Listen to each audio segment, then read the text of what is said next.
സുഹൃത്തുക്കൾ, മറുനാടൻ മലയാളി ചാനൽ ഉടമ ഷാജൻ സ്കറിയയ്ക്ക് നേരം വെളുത്തു എന്ന ശീർഷകത്തിൽ ഞാനൊരു വീഡിയോ ചെയ്യുന്നതിൻ്റെ ലക്ഷ്യം അല്ലെങ്കിൽ താല്പര്യം ആമുഖമായി തന്നെ സൂചിപ്പിക്കാം.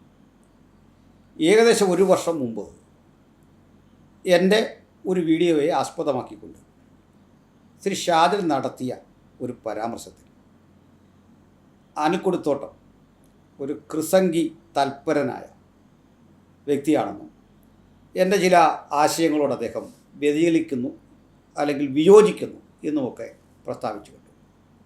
അതൊന്നും പ്രശ്നമല്ല. ഷാജൻ വളരെ പക്വമതിയായ ഒരു മാധ്യമപ്രവർത്തകനാണ്. അദ്ദേഹം എൻ്റെ നാട്ടുകാരനാണ്. പരസ്പരം ഞങ്ങൾക്കറിയില്ല. അദ്ദേഹത്തിൻ്റെ മാധ്യമപ്രവർത്തന രീതി പരമോന്നത കോടതിയിൽ വരെ ചർച്ചയ്ക്ക് വിഷയീഭവിച്ച ഒരു ഘട്ടത്തിൽ ഷാജനെ എഴുതിത്തള്ളാൻ ശ്രമിച്ച മാധ്യമ സമൂഹത്തിൻ്റെ മധ്യത്തിൽ അദ്ദേഹം വളരെ ശ്രദ്ധേയനായ ഒരു വ്യക്തിത്വമായി നിലകൊള്ളുന്നു. ഇതൊക്കെ ഞാൻ അംഗീകരിക്കുന്നു. പക്ഷേ എന്താണിപ്പോൾ ഇങ്ങനൊരു വീഡിയോ ചെയ്യാനുള്ള കാരണം? ഒരു വർഷം മുമ്പുള്ള എൻ്റെ വീഡിയോയിൽ കുപ്രസിദ്ധ ആത്മീക രോഗശാന്തി വ്യാപാരി സജിത്ത് കണ്ണൂർ എന്ന മാന്യനെ പറ്റിയുള്ള ചില പരാമർശങ്ങളുണ്ടായി. ആ പരാമർശങ്ങളെ അൽപ്പാടെ ഉൾക്കൊണ്ടുകൊണ്ട് സജിത്ത് കണ്ണൂരിനെ വിമർശിച്ച ഷാജൻ അനിൽക്കുടിത്തോട്ടത്തെ പറ്റിയുള്ള ഒരു വിയോജിപ്പ് തുറന്നടിച്ചു എന്നുള്ളതേ ഉള്ളൂ. ഞാനതിന് മറുപടിയൊന്നും പറഞ്ഞില്ല. ഈ ഘട്ടത്തിൽ പറയാനൊരു കാരണമുണ്ട്, അതും പറയാം. അനിൽക്കുടിത്തോട്ടം എന്തുകൊണ്ട് ഷാജൻ്റെ വിയോജിപ്പിന് പാത്രമായി എന്ന് ചോദിച്ചാൽ, ഷാജൻ പൊളിറ്റിക്കൽ ഇസ്ലാമിനെ എതിർക്കുന്നു. അതായത് SDPI, പോപ്പുലർ ഫ്രണ്ട് ഒക്കെ പോലെയുള്ള രാഷ്ട്രീയ താല്പര്യത്തോടെ പ്രവർത്തിക്കുന്ന ഒരു വീക്ഷണഗതി എതിർക്കുന്നു. അനിൽക്കുടിത്തോട്ടം അങ്ങനെയല്ല, റിലീജിയസ് ഇസ്ലാമിനെയും പൊളിറ്റിക്കൽ ഇസ്ലാമിനെയും എതിർക്കുന്നു. ഷാജൻ്റെ വീക്ഷണത്തിൽ ഈ റിലീജിയസ് ഇസ്ലാം എതിർക്കപ്പെടേണ്ട ഒന്നല്ല, പൊളിറ്റിക്കൽ ഇസ്ലാം മാത്രം എതിർക്കപ്പെടേണ്ടതാണ് എന്നാണ്. സ്വാഭാവികമായിട്ട് അങ്ങനെ ഒരു ശരാശരി മലയാളി ചിന്തിക്കുന്നതിൽ തെറ്റൊന്നുമില്ല. കാരണം ഷാജനാകട്ടെ ഞാനാകട്ടെ കണ്ടുവളർന്ന, നമ്മളെല്ലാം കണ്ടുവളർന്ന സംസ്കാരത്തിലെ മുസൽമാൻ, മാന്യനും മതേതര ബോധമുള്ള ആളുമൊക്കെ തന്നെയാണ്. അതുകൊണ്ട് ക്രൈസ്തവനിലും ഹിന്ദുവിലും ഒന്നും ഇല്ലാത്ത ഏതോ ഒരു വർഗീയത പുതിയതായിട്ട് മുസ്ലിമിൽ മാത്രമുണ്ട് എന്നുള്ള കാഴ്ചപ്പാടിൽ എനിക്കും ഷാജനും ഒരേ അഭിപ്രായമാണ് എന്നെനിക്ക് തോന്നുന്നു. ഏതൊരു ശരാശരി മലയാളിയും ചിന്തിച്ച പോലെ ഷാജൻ ചിന്തിച്ചതിൽ തെറ്റില്ല എന്ന് ആവർത്തിക്കാൻ കാരണം, എൻ്റെയും ഷാജൻ്റെയും നാട് മതേതരത്വത്തിൻ്റെ ഒരു സംഗമ ഭൂമിയാണ്. അവിടെയുള്ള മുസ്ലിങ്ങളായി ഞങ്ങൾ പരിചയപ്പെട്ടവരെല്ലാം തന്നെ നല്ല മനുഷ്യരാണ് എന്ന് പറയാതെ വയ്യ. അഭിമാനകരമായ ഒരു കാര്യം കൂടിയുള്ളത്, എത്രയോ തീവ്രവാദ പ്രവർത്തനങ്ങളെ പറ്റിയുള്ള ചർച്ചകൾക്കിടയിലൊന്നും ഞങ്ങളുടെ ഒരു നാട്ടുകാരൻ അത്രയും മുസ്ലിങ്ങളുള്ള സ്ഥലത്ത് നിന്ന് ഉണ്ടാകുന്നില്ല എന്നതും ശ്രദ്ധേയമായിട്ടുള്ള ഒരു കാര്യമാണ്. അങ്ങനെ അത്യധികം സമാധാനപരമായ ഒരു സംസ്കാരവും പശ്ചാത്തലവുമുള്ള ഒരു നാടിൻ്റെ ഉൽപ്പന്നമെന്ന നിലയിലാകണം ഷാജനും ഇങ്ങനൊരു പരാമർശം പറയാൻ കാരണം. എന്നാൽ അതിനെ അത് മാത്രമായി ചുരുക്കിക്കാണാൻ എനിക്ക് കഴിയാത്തതിൻ്റെ വസ്തുത, ഇസ്ലാമിക സാഹിത്യത്തെ, ഇസ്ലാമിക മതഗ്രന്ഥങ്ങളെ, അതിൻ്റെ ചരിത്രത്തെ കുറെ കൂടി ഗഹനമായി പഠിക്കുകയും സമകാലികമായി അവർ ചെയ്തുകൊണ്ടിരിക്കുന്ന പലതരം പ്രവർത്തനങ്ങളെ വീക്ഷിക്കുകയും ചെയ്തിട്ടുള്ള ഒരാൾ എന്ന നിലയിൽ, മാത്രമല്ല ഇസ്ലാമിക രാജ്യങ്ങളിലും മറ്റിതര ഇസ്ലാമിക മേഖലകളിലുമൊക്കെ സന്ദർശിച്ചിട്ടുള്ള ഒരാളെന്ന നിലയിലും എന്തുകൊണ്ട് പൊളിറ്റിക്കൽ ഇസ്ലാമും റിലീജിയസ് ഇസ്ലാമും ഒന്നായിരിക്കുന്നു എന്ന് പറയാൻ എനിക്ക് എൻ്റേതായ ചില ന്യായങ്ങളുണ്ട്. ശ്രീ ഷാജനോട് വിയോജിച്ചുകൊണ്ട് പറയട്ടെ, പൊളിറ്റിക്കൽ ഇസ്ലാമും റിലീജിയസ് ഇസ്ലാമും ഒന്നു തന്നെയാണ്. അല്ല, ഒരു വർഷം മുമ്പ് ഷാജൻ ഇറക്കിയ ആ വീഡിയോയ്ക്ക് ഇത്ര താമസിച്ചതെന്നല്ലേ. ഇന്ന് ശ്രീ ഷാജൻ സ്കറിയ ഞാൻ ചിന്തിച്ച ഒരു ലെവലിലേക്ക് എത്തിയിട്ടുണ്ട് എന്ന് പറയാനാണ്.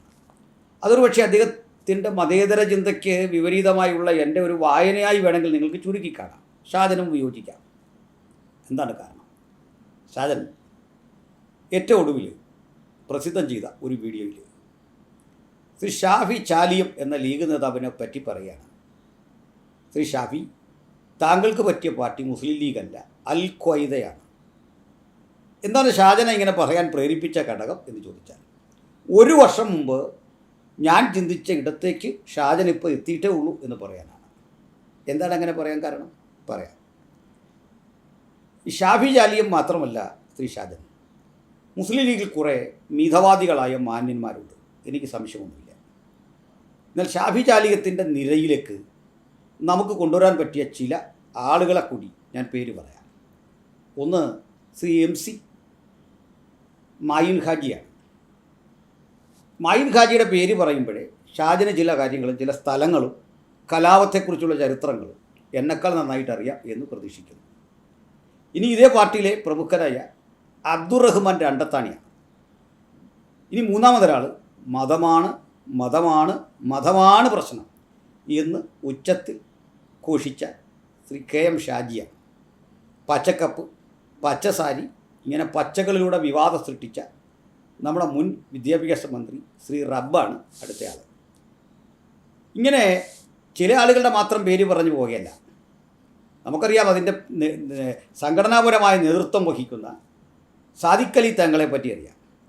തങ്ങളാണ് സത്യത്തിൽ അടുത്ത കാലത്ത് കത്തോലിക്ക സമൂഹവും അതുപോലെ തന്നെ ഇസ്ലാമും തമ്മിൽ ഇത്രയും ഗഹനമായ ഒരു വിള്ളൽ വരാനും ദീപിക ഇത്തരം വിഷയങ്ങളിൽ വലിയ കാർക്കശ്യ ബുദ്ധിയോടെ എഴുതത്തക്ക വിധമുള്ള നിലപാടുകൾ സ്വീകരിക്കാനും കാരണമെന്നറിയാം. എർദോഗൻ എന്നൊരു മതഭ്രാന്തൻ അങ്ങകലെ തുർക്കിയിൽ ഹാഗിയ സോഫിയ എന്ന നൂറ്റാണ്ടുകൾ പഴക്കമുള്ള ഒരു പള്ളി പിടിച്ചെടുത്ത് അതിനെ സ്വന്തമാക്കിയതിൽ ആഹ്ലാദാരവം പൂണ്ട് ചന്ദ്രികയിൽ ലേഖനമെഴുതിയ സാദിഖ് അലി തങ്ങളെ മതേതരത്വത്തിൻ്റെ കുപ്പായമണിയിക്കാൻ ഇന്നും കോൺഗ്രസ് പാർട്ടി ഉൾപ്പെടെയുള്ള അദ്ദേഹം ഉൾപ്പെട്ട് നിൽക്കുന്ന ലീഗ് ഉൾപ്പെട്ട് നിൽക്കുന്ന ആ UDF സംവിധാനം ശ്രമിച്ചു പോരുകയാണ്. UDFിലോ മുസ്ലിം ലീഗിലോ സാദിഖ് അലി തങ്ങളുടെ ഈ വർഗീയതയെ ഏതെങ്കിലും തരത്തിൽ ആരെങ്കിലും ചോദ്യം ചെയ്തതായിട്ട് നമുക്കറിവില്ല. ഇനി ഈ മുസ്ലിം ലീഗിൽ മാത്രമാണോ ഇത്തരം വർഗീയവാദികൾ? അല്ല. മുസ്ലിം ലീഗിന് വർഗീയത പോരാ എന്ന് പറഞ്ഞുകൊണ്ട് ആരംഭിച്ച നമ്മുടെ INLൻ്റെ ഗതി എന്താണ്? INL മാത്രമല്ല, കുറേയധികം ഇസ്ലാമിക അല്ലെങ്കിൽ UDF വിമതർ അൻവറിക്കായുടെ രൂപത്തിൽ, KT ജലീലിൻ്റെ രൂപത്തിൽ, PT റഹീമിൻ്റെ രൂപത്തിൽ ഇപ്പുറത്തുണ്ടല്ലോ. ഇവരൊക്കെ മതേതരവാദികളാണെന്ന് ശ്രീ ഷാജന് തോന്നുന്നുണ്ടോ? സമീപകാല പ്രവർത്തനങ്ങൾ എന്തൊക്കെയാണ് കാണിക്കുന്നത്? തീവ്രവാദത്തിൻ്റെ എല്ലാത്തരം ഉൽപ്പന്നങ്ങളും ചേരുവകളും, അത് മതത്തിൻ്റെ പേരിലായാലും അല്ലാതെയും കൃത്യമായി കൊണ്ടു നടക്കുന്ന ചില ശബ്ദങ്ങളല്ലേ പുറത്തു വരുന്നത്? ജയശങ്കർ അഡ്വക്കറ്റിനെ തെരുവീതിയിലൂടെ സെപ്റ്റിക് ടാങ്ക് മാലിന്യം ശരീരത്തിലൊഴിച്ച് നടത്തിക്കും എന്ന് നമ്മുടെ നിയമനിർമ്മാണ സഭയിലെ ഒരു അംഗം സംസാരിക്കുക. ഇങ്ങനെയാണോ അദ്ദേഹത്തെ ആരാണ് കയറൂരി വിട്ടിരിക്കുന്നത്? അത് ഭീകരതയല്ലേ? ആലങ്കാരികമായ ഒരു പ്രസ്താവനയായിട്ട് അതിനെ കാണാൻ പറ്റുമോ? ചാനൽ ചർച്ചകളിൽ അല്ലെങ്കിൽ ചാനൽ ഇത്തരം ആളുകൾക്കെതിരെ അതിൻ്റെ മാധ്യമപ്രവർത്തകർ സംസാരിക്കുമ്പോൾ ചാനലിൽ കടന്നു കയറി അടി കൊടുക്കും എന്നൊക്കെ പറയുന്ന ആ തീവ്രവാദ ബോധം ഇതന്നെയല്ലേ നമ്മുടെ ബഷീർ ചില നാളുക്കപ്പുറത്ത് പ്രസംഗിച്ചത്? കോടതിയിൽ സാക്ഷി പറയാൻ വരുന്നവൻ്റെ കാലുവെട്ടും നോക്കണം. എന്ത് കേസുണ്ടായിരുന്നതെന്ന് എനിക്കറിയില്ല ഇതിൻ്റെ പേരിൽ. അപ്പോൾ എന്താണ് അങ്ങ് പറഞ്ഞത്? ഈ മുസ്ലിം ലീഗ് അല്ല പ്രവർത്തിക്കാൻ പറ്റിയ പാർട്ടി, പിന്നെ എന്താണ്? അൽഖ്വയ്ദയാണ്. അപ്പോൾ ഞാൻ ചോദിക്കുന്നത്, ഇനി എന്തിനാണ് സാർ പ്രത്യേകിച്ചൊരു അൽഖ്വയ്ദ? കാരണം ഇതൊക്കെയാണ് അൽഖ്വയ്ദയും പറയുന്നത്. അൽഖ്വയ്ദയുടെ പ്രത്യേകത, അവരത് കൃത്യമായി തന്നെ നടപ്പിലാക്കാൻ ശ്രമിക്കുന്നു. ഇവരത് കേരളം പോലുള്ള സ്ഥലത്ത്, ഇന്ത്യ പോലുള്ള സ്ഥലത്ത് എളുപ്പമല്ല എന്ന് മനസ്സിലാക്കി തഞ്ചം കാത്തിരിക്കുന്നു, തക്കം കാത്തിരിക്കുന്നു. ഒരു പാൻ ഇസ്ലാമിക് ഇമ്പീരിയലിസമാണ് വാസ്തവത്തിൽ എല്ലാ ഇസ്ലാമിക വീക്ഷണത്തിൻ്റെ ആധാരം. അവർക്ക് ജനാധിപത്യം എന്നൊരു പദത്തിൻ്റെ അർത്ഥമറിഞ്ഞുകൂടാ സാറേ. അവർക്ക് മതേതരത്വം എന്നൊരു പദത്തെ ഉൾക്കൊണ്ടുകൂടാ സാറേ. അതിൻ്റെ കാരണം എന്താണ്?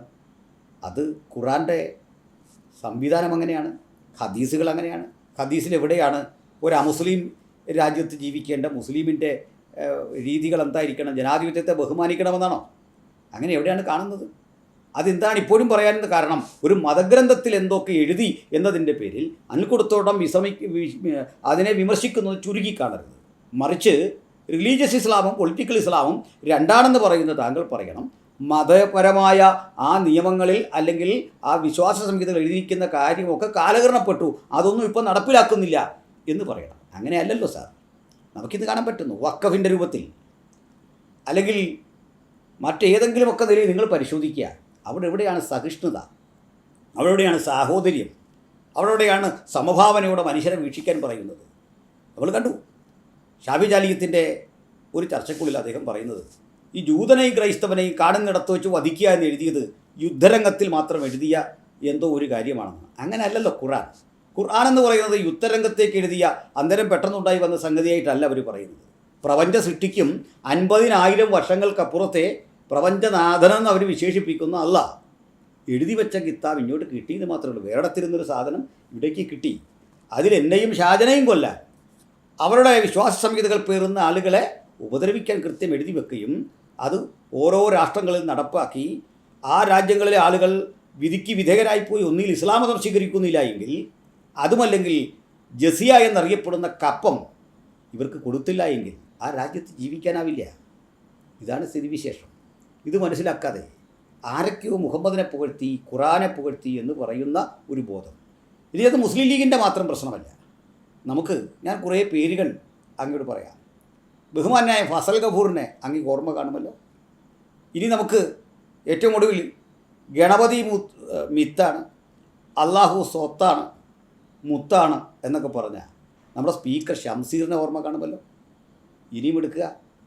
ഈ നിരയിൽ പെടുത്താൻ പറ്റിയ കുറേയേറെ ആളുകൾ CPIയുടെ വയനാട് ജില്ലാ സെക്രട്ടറിയായി, ഈ വയനാട് പാർലമെൻറ്റ് മണ്ഡലം വന്നപ്പോൾ ആദ്യമായി ഷാനവാസിനെതിരെ മത്സരിച്ച് പരാജയപ്പെട്ട നേതാവുണ്ടല്ലോ.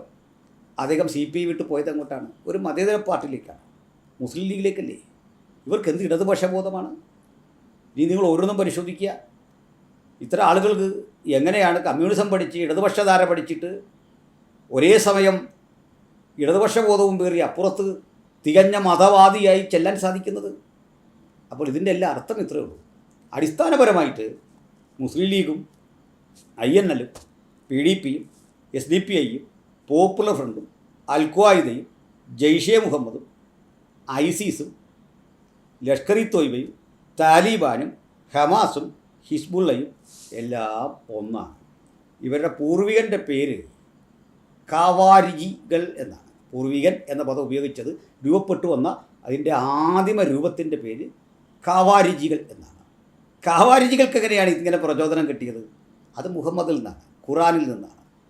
അതായത് തനിക്കിഷ്ടമില്ലാത്തവരൊക്കെ നശിപ്പിക്കുക. തനിക്കെതിരെ കവിത പാടിയ അസ്മാ ബിന്ത് മാർവൻ എന്നറിയപ്പെടുന്നൊരു സ്ത്രീ ഉണ്ടായിരുന്നു. അവരാകെ ചെയ്തത് മുഹമ്മദിനോട് വിയോജിച്ചൊരു പാട്ട് പാടി. അവരോടൊപ്പം 5 കുഞ്ഞുങ്ങൾ കിടന്നുറങ്ങിയിരുന്നു. അതിലൊരു കുഞ്ഞിനെ പിടിച്ച് മാറിൽ നിന്ന് വലിച്ചു മാറ്റി മുല കുടിക്കുന്ന കുഞ്ഞിനെ വെട്ടിക്കൊലപ്പെടുത്തിയിട്ട് വരാനാണ് മുഹമ്മദ് ആളിനെ വിട്ടത്. ഒരു കാരുണ്യവും കാണിക്കാതെ കൊന്നു. ഇങ്ങനെ എത്ര അനുഭവങ്ങൾ. അതേ അനുഭവത്തിൻ്റെ തുടർച്ചയാണ് നമ്മളിന്ന് കാണുന്ന അഫ്ഗാനിസ്ഥാനിലെയൊക്കെ താലിബാൻ വിസ്മയം.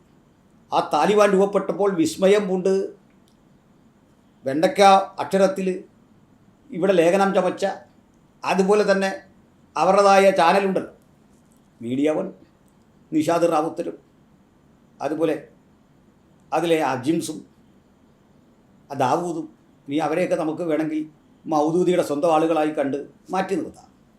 പക്ഷേ ഇതിലെവിടെയെങ്കിലും ഏതെങ്കിലും ഒരു മുസ്ലിം ചിന്തകൻ ഇസ്രയേലിനെ ആക്രമിച്ചതിൽ പരിഭവപ്പെട്ട് കണ്ടോ? അവിടെയും മനുഷ്യർ മരിക്കുന്നുണ്ട്. തിരിച്ച് സംഭവിക്കുമ്പോഴൊക്കെ അള്ളാഹ്ക്ക് മഹത്വം അർപ്പിച്ചുകൊണ്ട് അള്ളാഹുടെ ജനം തോക്കാനൊന്നും പോകുന്നില്ല എന്ന് പാടുന്നവർ ഹിസ്ബുള്ളയുടെ തറവാട്ട് ഭൂമിയിലേക്ക് ഇരമ്പിക്കയറി അവരുടെ കോട്ടകൊത്തളങ്ങളെ മുഴുവൻ ഇസ്രയേൽ നിഷ്പ്രഭമാക്കുമ്പോൾ അവരുടെ കരയുക. അപ്പോൾ നിങ്ങൾ ഇത്രയും മനസ്സിലാക്കുക, ഇത്തരത്തിൽ മതവും രാഷ്ട്രീയവും വേർതിരിച്ച് കാണാൻ കഴിയുന്ന ഒരു തത്വസംഹിതയല്ല ഇസ്ലാമിൻ്റെത്. പൊളിറ്റിക്കൽ ഇസ്ലാം തന്നെ, റിലീജിയസ് ഇസ്ലാം. പക്ഷേ അതിൽ ഇന്ത്യ പോലൊരു രാജ്യത്ത് അത് നേരിട്ട് നടപ്പിലാക്കാൻ കഴിയില്ല എന്ന് മനസ്സിലാക്കിയ ഇത്തരം സംഘടനകൾ ഒരു മിതവാദം തൽക്കാലം പുറത്തെടുക്കുന്നു.